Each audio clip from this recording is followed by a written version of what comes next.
आज स्नेहन हम लोग पढ़ेंगे इस वीडियो में।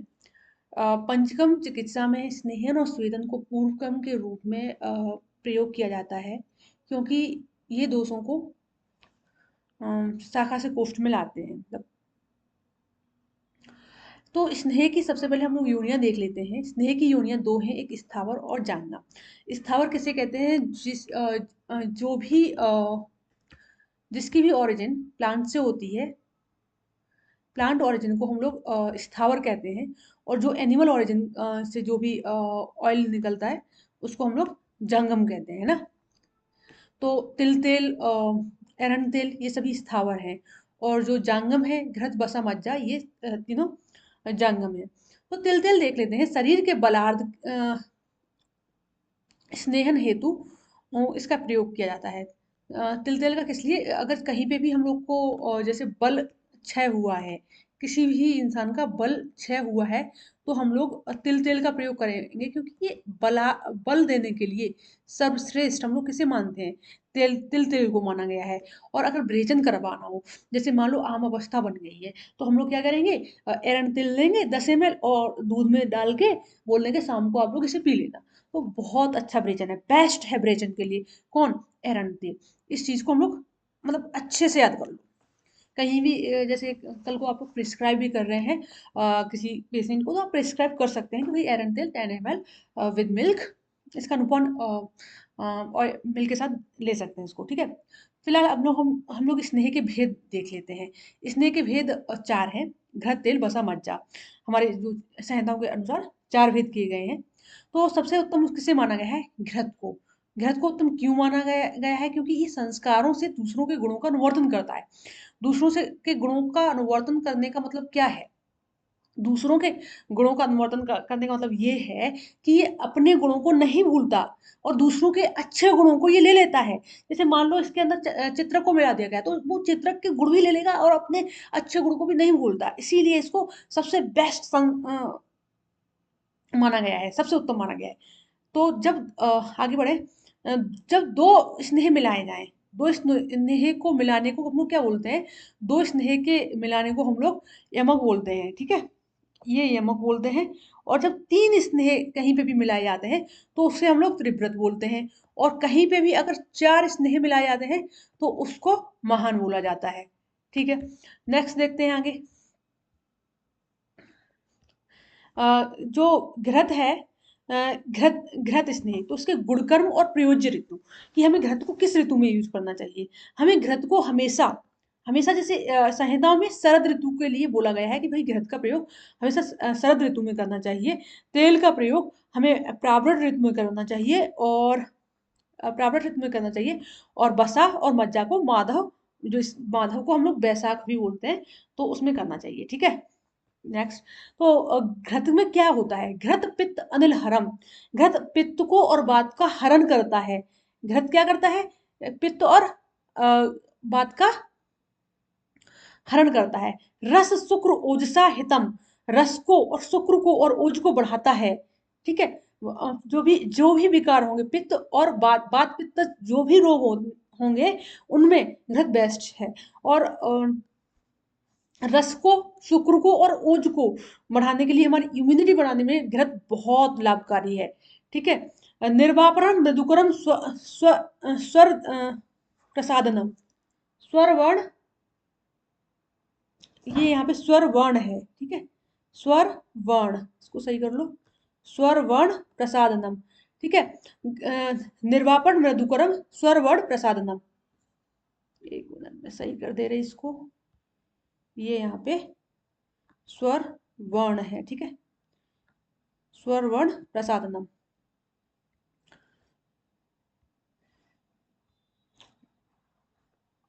तो घर से हम लोग क्या करेंगे कि किसी कोई भी अगर रोग है, जो पित्त और वातज रोग है, उसमें हम लोग प्रयोग कर सकते हैं। रस को, शुक्र को, ओज को बढ़ाने के लिए इसको यूज कर सकते हैं। ये मृदु देव को मृदु करता है। स्वर वर्ण को का प्रसादन करने में इसका उपयोग होता है, ठीक है। अब हम लोग तेल देख लेते हैं। तेल का प्रयोग कैसे करते हैं, इसमें क्या गुणकर्म है? मारुतगनम, मतलब कि बात का हरण करता है। न च श्लेष्मा नाम, श्लेष्मा नाम, न च श्लेष्म वर्धनम, न च श्लेष्म, न च श्लेष्म, का नाम, ये चीज हटाना है हमें। न च श्लेष्म बलवर्धनम, ये बल का ग्रहण करता है। त्वचम, त्वचा के लिए, ये त्वचा का जो रंग होता है उसको और ज्यादा प्रसारण करता है उसका भी। उष्ण स्थिरकरम तेल योनि विशोधनम, ये स्थिरता प्रदान करता है। योनि विशोधन में भी इसका उपयोग होता है। अब हम लोग बसा देख लेते हैं, बसा, बसा का क्या उपयोग है। बसा विदग्ध भग्नाहत भ्रष्ट योनि कर्ण सिरोरुचि, जो एक हम लोग पढ़ते हैं चैप्टर नंबर 30, उसमें चैप्टर नंबर 13 में जो भी भ्रष्ट योनि होती है ना, उसमें हम लोग बसा का प्रयोग करते हैं। कर्ण सिरोरुचि, कान में या फिर सिर में कभी भी दर्द हो तो हम लोग बसा का प्रयोग करते हैं। पुरुष उपचय, पौरुष उपचय, पौरुष उपचय स्नेहे व्यायामे चेष्यते वसा, पौरुष उपचय, इसको ये पौरुष है, पौरुष उपचय, पौरुष उपचय स्नेहे व्यायामे चेष्यते वसा, पौरुष उपचय करता है, स्नेह व्यायाम में चेष्यते वसा, वसा का ये उपयोग दे रखा है, ठीक है। बल शुक्र रस श्लेष्म मेधि मज्जा विवर्धन, बल का, रस का, श्लेष्म का, मेधि मज्जा विवर्धन, ये मेद का और मज्जा का भी विवर्धन करता है, वर्धन करता है, ठीक है। ये मज्जा विशेषतो अस्थियानाम च बलकृत स्नेह हितः, मज्जा विशेषतो अस्थियानाम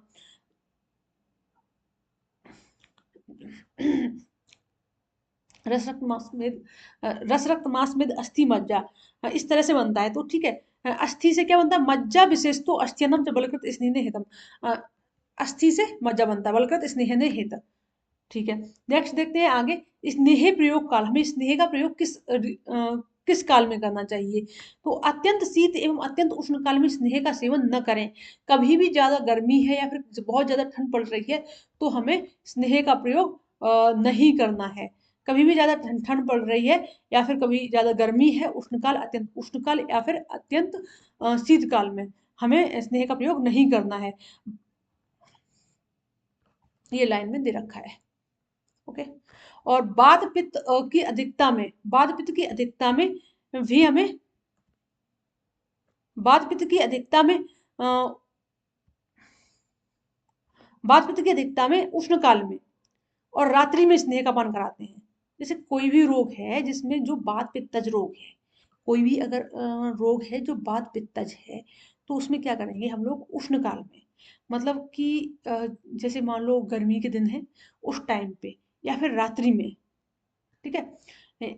गर्मी के दिन उसमें तो हमें गर्मी हो या फिर बात पित्तज, पित्तज भी एक तरफ से थोड़ा उष्ण रहता है, तो उसमें हम लोग स्नेहपान कब करवाते हैं, रात्रि को करवाएंगे। इसमें दिन में करवाएंगे तो फिर क्या हो जाएगा, व्यापद उत्पन्न हो जाते हैं। और कफ की कभी भी अधिकता हो, कभी भी कफ की अधिकता हो तो उसमें हम लोग या फिर शीतकाल में या फिर शीतकाल हो, ये दोनों कंडीशंस हैं। ये या तो कफज रोग है, नंबर वन ये कंडीशन हो गई। दूसरा या फिर शीतकाल है, तो हम लोग कब करवाते हैं, शीतकाल है तो फिर हम लोग कब करवाते हैं, दिन में स्नेहपान करवाते हैं। कभी भी कभी भी या तो बात पित्तज रोग है या फिर उष्णकाल है तो रात्रि में करवाएंगे। और कफज रोग है, कफ की अधिकता है या फिर शीतकाल है तो दिन में स्नेहपान कराएंगे। तो स्नेहपान का अनुपान कि जलम उष्णम घृतम पेयम यूष तेलम अनुशस्यते वसा मज्जस्तु मंड स्यात् वर्धेस्तु अमुवा। ये चरक सूत्र स्थान 13 में दे रखा है कि घृत को कभी भी, घृत का अनुपान क्या है, उष्ण है, उष्ण जल है। कभी भी हमें घृत पिलाना हो तो उसके साथ किसके साथ देंगे, विद उष्ण जल, हम लोग ल्यूक वार्म वाटर हम लोग देंगे, ठीक है। तेल को हमेशा यूज, यूज क्या है, दाल का पानी, दाल के पानी के साथ। बसा मज्जा है तो इसको किसके साथ देंगे हम लोग, मंड के साथ देंगे। ये हमारे चरक सूत्र 13 में ये सारा दे रखा है, ठीक है। अब देखते हैं सबके बाद, अगर जैसे मान लो कभी कभी ना कि जैसे ये चीज नहीं है हमारे पास, जैसे हमने तेल पिलाया और उसके बाद हमारे पास नहीं है यूज, नहीं हो पाई व्यवस्था कि हमें दाल का पानी है, तो सभी के बाद जैसे कुछ भी पिलाए, घृत, तिल, वसा, मज्जा, इन सभी के बाद हम लोग उष्ण तेल तो पिला ही सकते हैं।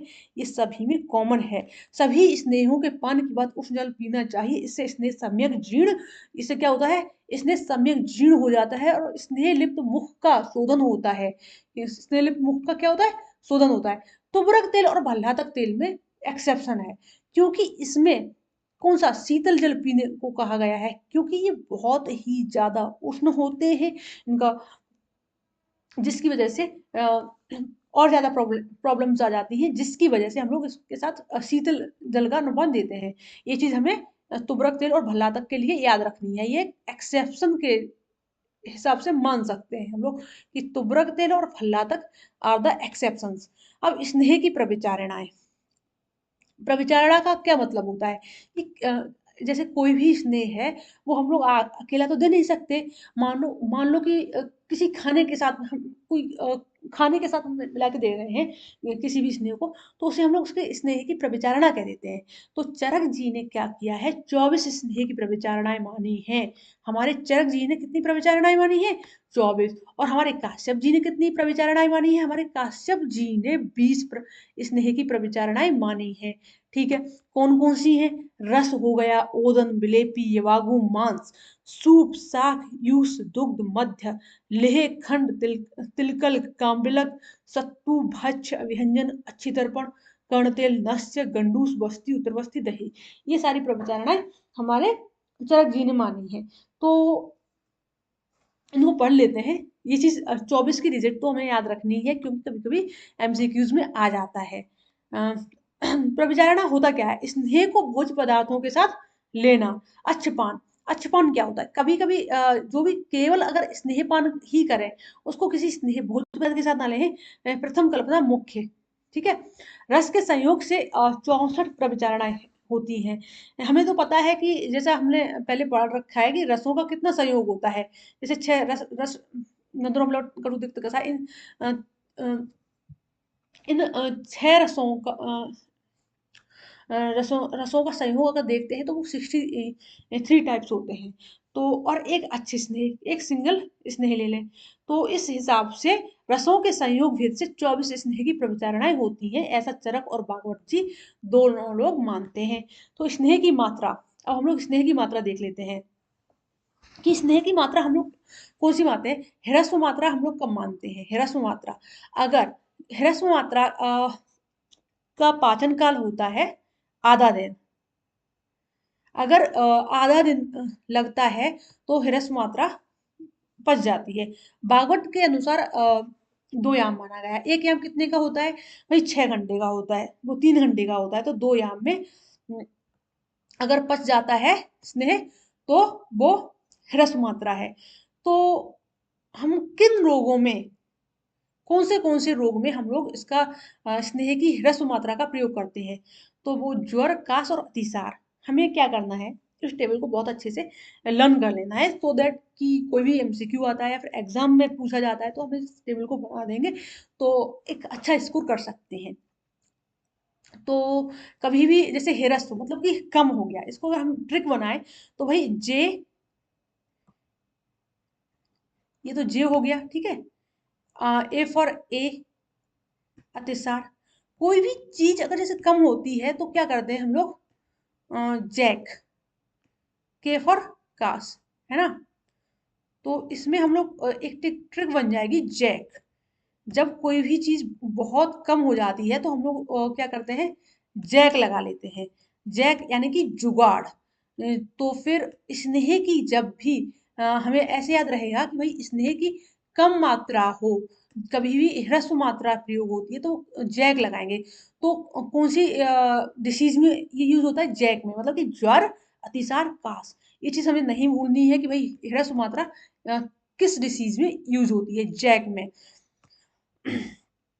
अवस्था अगर हम लोग देते हैं, देखें कि भाई ह्रस्व मात्रा कम मात्रा है, इसने की सबसे कम मात्रा है, तो इसको कब करते हैं, जब अग्नि मंद हो, क्योंकि जब अगर अग्नि तेज होगी तो वो तो तुरंत ही उसको पाचन कर देगी। तो अग्नि मंद हो, कोष्ठ रिक्त हो, तो अगर कोष्ठ रिक्त होगा तो वो बहुत जल्दी इफेक्ट कर दिखा सकती है ह्रस्व मात्रा। बालक हो, वृद्ध हो, क्योंकि इनकी इम्यूनिटी कम होती है, स्ट्रॉन्ग कम होते हैं, सुकुमार हो और अवरबल हो, इन सभी में हम लोग ह्रस्व मात्रा का प्रयोग करते हैं, स्नेह की ह्रस्व मात्रा का प्रयोग करते हैं। तो हमें ये अवस्था पता है भाई, मंदाग्नि, बालक, वृद्ध, सुकुमार, रिक्तकोष्ठी, मंदाग्नि। और डिसीज अगर देखते हैं तो जैक, ज्वर, अतिसार और कास। और ये कब कितने में, आधे दिन में या फिर 2 याम में पाचन हो जाता है। अब हम लोग स्नेह की मध्यम मात्रा देखते हैं। मध्यम मात्रा यानी कि वो मात्रा,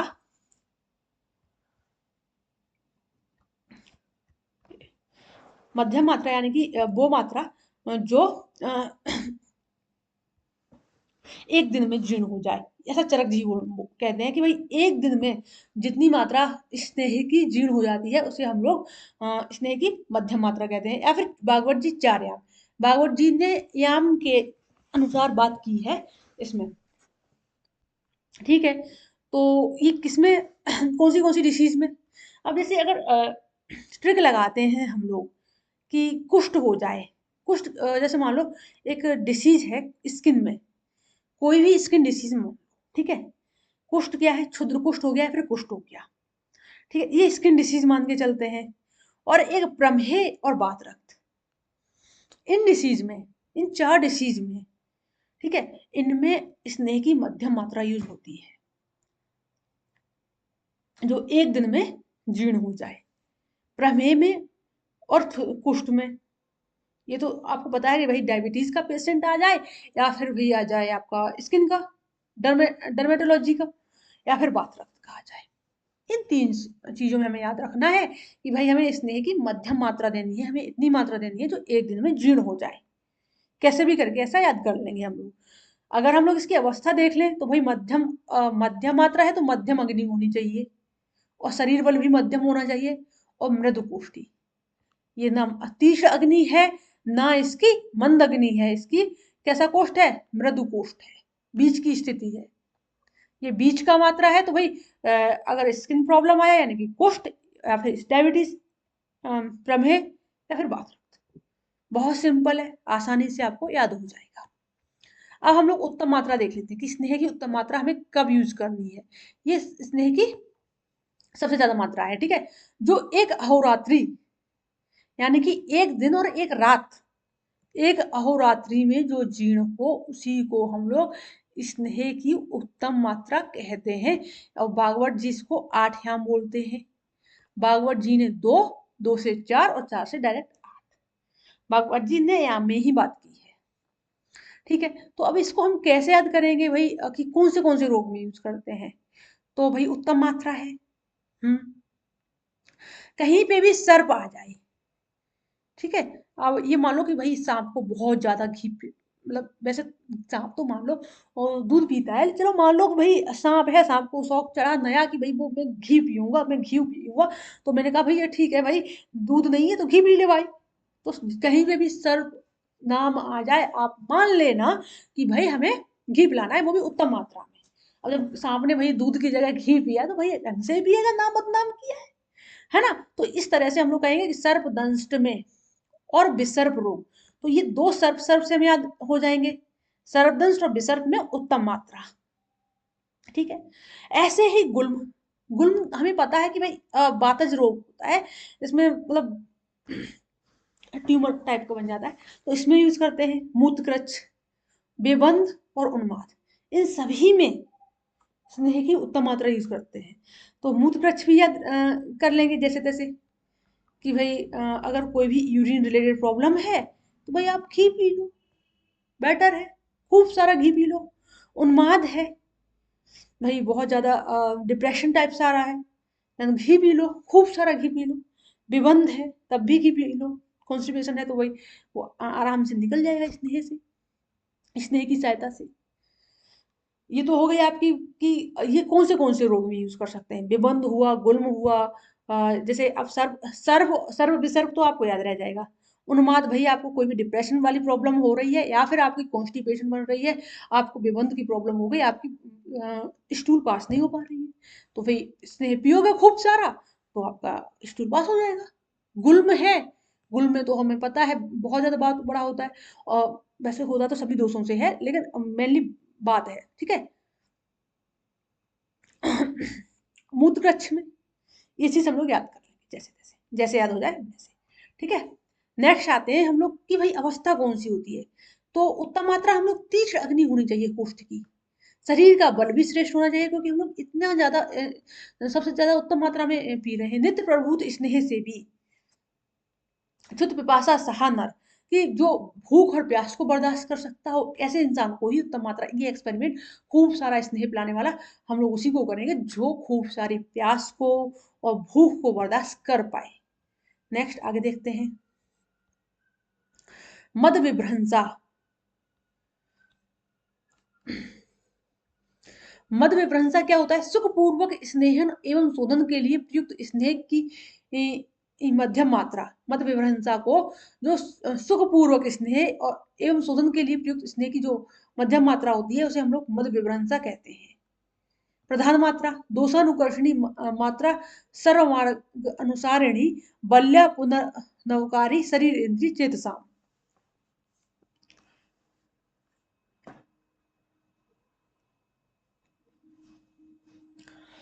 ह्रस्व मात्रा स्नेह परीक्षा ह्रस्व में भी कम मात्रा जो 2 याम से भी कम समय में जीर्ण हो जाए। अगर मान लो हमने बोला ह्रस्व मात्रा वो होती है कि जो 2 याम में जीर्ण हो जाए। अगर 2 याम से भी कम समय में जो जीर्ण हो जाए उसी को हम लोग ह्रस्वसी मात्रा बोलते हैं। ऐसा भागवत जी बोल रहे हैं हमारे, ऐसा भागवत जी ने बोला है। ठीक है। मध्य विवरण जो कि सुखपूर्वक स्नेह एवं शोधन हो जाए उसी को हम लोग मध्य प्रशंसा कहते हैं। जितना भी स्नेह प्रयुक्त होगा उसके लिए। और प्रधान मात्रा दोषानुकर्षणी मात्रा सर्व मार्ग अनुसारिणी, दोषों का अनुकर्षण हो जाए, सभी मार्गों का अनुसरण हो जाए, बल्य पुनः नौकारी शरीर इंद्रिय चेतसा, शरीर और इंद्रियों में विजय प्राप्त। ठीक है। तो अब हमें इनके स्नेह दे रखे हैं और गुणकर्म। स्नेह तो घृत, घृत का क्या गुणकर्म है भाई? बात पित्त प्रकृति में हम लोग यूज करते हैं। ठीक है। कभी भी घृत का प्रयोग कब करेंगे हम लोग? जब बात पित्त प्रकृति हो इंसान की तो हम लोग घृत का प्रयोग करते हैं। ठीक है। फिर उसके बाद बात पित्त कोई से भी रोग हो तो हम लोग करते हैं घृत का उपयोग। छत छीण मतलब क्षय रोग हो जाए, छत छीण, दाह हो, शस्त्र हो, विष हो, अग्निहत हो, रोगी, सुकुमार, बल बड़ स्वर प्रसादन, चक्षु कामा, आयु प्रकर्ष कामा, पुष्टि कामा, प्रजा कामा, दीप्ति, ओज, स्मृति, मेधा, अग्नि, बुद्धि, इंद्रिय बल हेतु। इसको कैसे याद कर सकते हैं? कोशिश करते हैं याद हो जाए। ठीक है। बात पित्त का तो हमें याद रह जाएगा भाई, बात पित्तज रोग हो, बात पित्तज प्रकृति हो। ठीक है। छत छीण भी याद रह जाएगा भाई, छत छीण क्षय हुआ है तो ओज को बढ़ाना है तो घृत पिला देंगे। ठीक है। दहा है, दहा में भी दे सकते हैं घी को। शस्त्र विष और अग्नि, शस्त्र विष और अग्नि इनमें भी हम लोग दे देते हैं। हमें पता है कि विसर्प में भी हम लोग पिला रहे थे, सर्प विसर्प। ठीक है। तो ऐसे याद रह जाएगा जैसे सांप ने काटा था उस टाइम उसने क्या घी पिया था खूब सारा। अग्निहत रोगी, सुकुमार, बल वर्ण स्वर प्रसादन, जिसको बल को वर्ण को और स्वर को प्रसादन करना हो उनको। चक्षु कामा, आयु प्रकर्ष कामा, पुष्टि कामा, प्रजा कामा, ये कामा कामा जहां भी आ रहा है ये सारे। दीप्ति, ओज, स्मृति, मेधा, अग्नि, बुद्धि, इंद्रिय वर्ग के लिए चाहिए होता है। तेल प्रभृत श्लेष्ममेध, जब प्रभृत श्लेष्मेध की स्थिति हो। स्थूल गलोदर, स्थूल गलोदर ये स्थिति हो। बात प्रकृति में, बात व्याधि में, घृत को बात पित्त में यूज करते हैं या फिर बात प्रकृति में या फिर बात व्याधि में। क्रमिक क्रमिक उष्ण क्रूर कोष्ठी, नाड़ी व्रण में, नाड़ी व्रण में, शरीर में बल तनुत्व लघुता दृढ़ता हेतु, त्वचा में स्निग्ध लक्षणता हेतु ये तेल का प्रयोग बताया गया है। कभी भी बहुत ज्यादा श्लेष्म और मेद की वृद्धि हो जाए, प्रवृत्त श्लेष्मेद हो, स्थूल गलोदर हो जाए, बात प्रकृति, बात व्याधि, क्रमिक क्रमिक उष्ण, क्रूर कोष्ठी, नाड़ी व्रण में, ये हम लोग तेल का उपयोग करेंगे। शरीर में बल बल तनुत्व एवं लघुता दृढ़ता हेतु, त्वचा में स्निग्धता हेतु। ठीक है। बसा बात आतप सहा रूच्छा भार अद्भुकर्षिता, संशुष्क रेतो रुधिर, कफ मेद छया, महत अग्निबल, बसा सात्म्य, अस्थि संधि सिरा स्नायु मर्मकोष्ठ महारुद्र, स्रोतो व्रत बलवान वायु प्रकोप में, ये बसा का प्रयोग बताया गया है। बात बात आतप सहा, रूच्छा, भार अद्वकर्षिता, संशुष्क में रेत रुधिर रसः, कफ मेद क्षय, कभी भी कफ और मेद का क्षय हो जाए, महत, अग्निबल में, ठीक है, बसा सात में, अस्थि संधि सिरा स्नायु मर्मकोष्ठ महारोजा, स्रोतो व्रत, स्रोतो व्रत बलवान वायु प्रकोप में। मज्जा का प्रयोग दीप्त अग्नि में, क्लेश सहा में, दीप्त अग्नि खूब सारी, अगर अग्नि ज्यादा दीप्त हो गई है उस वक्त हम लोग मज्जा का प्रयोग कर सकते हैं। क्लेश सहा, घसमरा भी बोला गया है, घसमरा, ये घसपरा नहीं है, ये घसमरा है, घसमरा, ठीक है, घसमरा। सदा सदा स्नेह सेवी में बताता क्रूर कोष्ठा में हम लोग मज्जा का प्रयोग करते हैं। स्नेह प्रहर्ष काल, स्नेह प्रहर्ष का कितना दिया गया है, मृदु कोष्ठी में, ये एग्जाम में आया था एक 2000 में। ये स्नेह प्रहर्ष काल 3 दिन का होता है, ठीक है। क्रूर कोष्ठी में ये 7 दिन का होता है, ठीक है। चरक अनुसार स्नेहन योग्य, जिनको स्वेदन स्नेहन कराना हो, रूछवात व्याधि से पीड़ित हो, नित्य व्यायाम महास्त्री प्रसंग का सेवी चिंताशील व्यक्तियों को स्नेहन कराते हैं, ये चरक के अनुसार है। ये स्नेह योग्य होती है, जिनको स्वेदन मानो कि संशोधन करवाना है, शोधन करवाना है, उनको हम लोग स्नेहन करवाते हैं उससे पहले पूर्व कर्म के रूप में। जो रूच है, बात व्याधि से पीड़ित हैं, ऐसे रोगी जो डेली नित्य व्यायाम करते हैं, जो स्त्री प्रसंग में बहुत ज्यादा संलिग्न है, उनको, जो चिंताशील है, बहुत ज्यादा चिंतन करते हैं, ऐसे व्यक्तियों को स्नेहन करवाया जाता है, ठीक है। अब स्नेहन किसे नहीं कराना चाहिए, स्नेहन अयोग्य कौन है? उरुस्तम, भाई उरु स्तंभ में तो पंचकर्म पूरा ही मना है, तो भाई उरु स्तंभ में हम लोग कैसे करवा सकते हैं? उरु स्तंभ में हम लोग स्नेहन नहीं करवाएंगे। आम बात, कभी भी आम की स्थिति है तब भी हम लोग स्नेहन नहीं करवाएंगे। उत्सन कफमेद वाले रोगी में, जब अग्निबंध है तो भी स्नेहन नहीं करवाएंगे। गर्भिणी में, गर्भिणी में भी हम लोग स्नेहन नहीं करवाते हैं। भाई गर्भिणी को हम स्नेहन पिला के कहाँ जाएंगे? कहीं नहीं।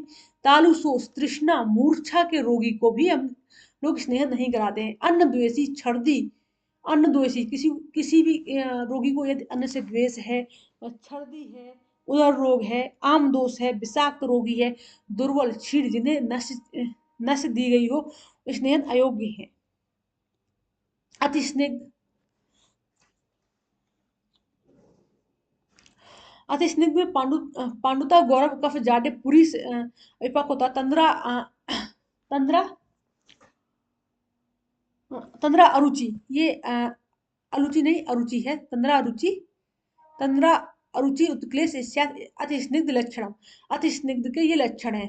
कभी पांडुता आ जाती है कि अगर बहुत ज्यादा हो जाएगा जब स्नेहन तो पांडुता आ जाएगी, शरीर भारी भारी लगने लगेगा, कफ कफज जाड्य, पूरी अविपक्वता, पूरी अविपक्व रह जाएगी, तंद्रा आएगी, अ, अरुचि होगा, उत्क्लेश होगा, अति स्निग्ध लक्षणम।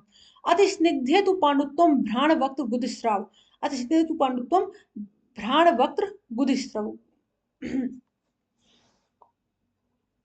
घ्राण नहीं है, घ्राण, घ्राण, घ्राण वक्त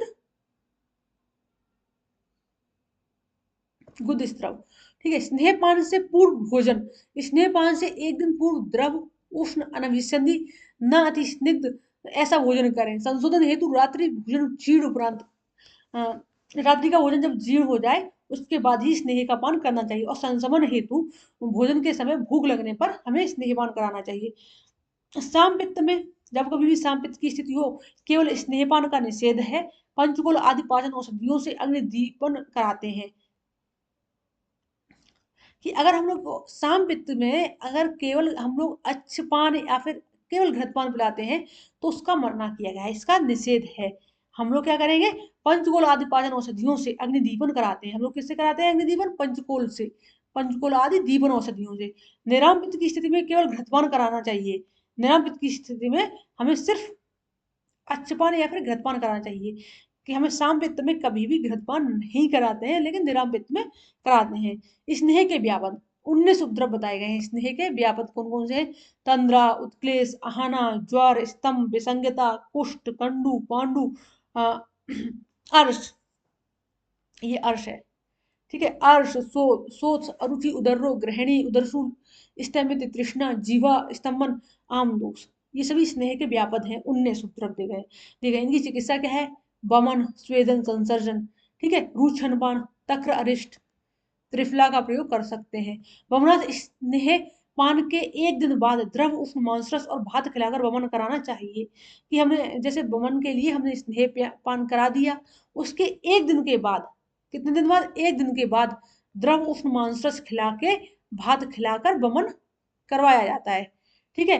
विरेचन के लिए हम लोग 3 दिन का वेट करते हैं। कितने दिन का वेट करते हैं? हम लोग 3 दिन का वेट करते हैं। स्नेह पान के बाद 3 दिन बाद हम लोग विरेचन करवाते हैं, जबकि 1 दिन बाद ही हम लोग वमन करवा देते हैं। सद स्नेहन विधि, 5 प्राकृतिकी पेया, शीघ्र स्नेहन हो जाता है। 5 प्राकृतिकी पेया क्या है भाई? 5 प्राकृतिकी पेया क्या होती है भाई? सद स्नेह कराने के लिए हम लोग 5 प्राकृतिकी पेया का उपयोग करते हैं। घृत, तेल, वसा, मज्जा, ठीक है, और तंडुल, प्रत्येक को एक प्राश्रित, कितना लेते हैं? प्रत्येक को एक प्रश्रत ले लेते हैं।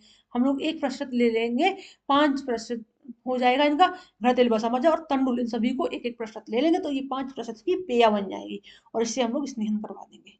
Thank you. हमारा स्नेहन यहाँ पे अभी बचा है, थोड़ा सा बचा है, थोड़ा सा बिल्कुल। सलवड़ स्नेह, सलवड़ स्नेह कितना होता है? लवण मिश्रित सभी स्नेहों से शीघ्र ही स्नेहन होता है।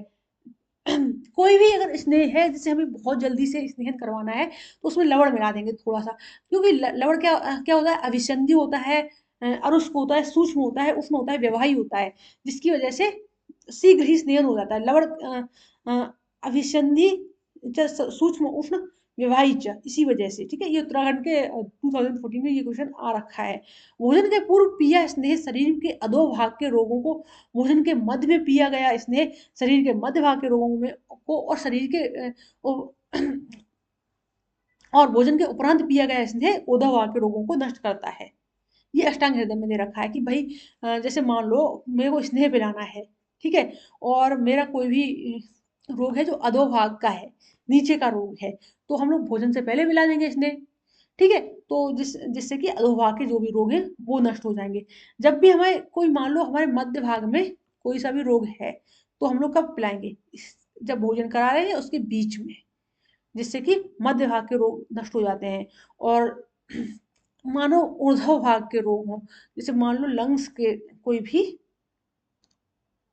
रोग हो, तो उसमें हम लोग क्या कराएंगे? भोजन के बाद ऊर्ध्व भाग के रोग में पिलाते हैं। ठीक है।